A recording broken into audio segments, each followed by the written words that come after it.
শুভ সকাল। এ দেখো আমাদের গাছে কত ফুল ফুটেছে, দেখেছ? অনেক ফুল ফুটেছে। আজকে এই যে ঘর দর ঝাঁটাবো, এখন সকাল হয়েছে। আর এই যে এটা কাঁথাটা কাচতে হবে আজকে। এই যে এখন ঘর দর ঝাঁটাবো, তারপরে বাসি কাজ সারবো। এই যে থালা বাসন দেখেছো, কত থালা বাসন হয়েছে। এখন থালা বাসন মেজে তারপরে চান করব, জল এনে চান করে পুজো দেবো। সবাইকে অনেক অনেক ভালোবাসা। সবাই ভালো থাকবে। শুভ সকাল।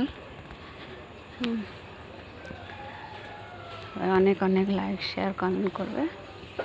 সবাই ভালো থাকবে। এ দেখো আমাদের পাশে একটা ফুল গাছ হয়েছে, দেখেছ? কত ফুল হয়েছে। এখন ফুলের কোনো অভাব নেই বসন্তকালে। সবাই কেমন আছো? সবাই লাইক, শেয়ার, কমেন্ট করবে। সবাই অনেক অনেক সকালের শুভেচ্ছা।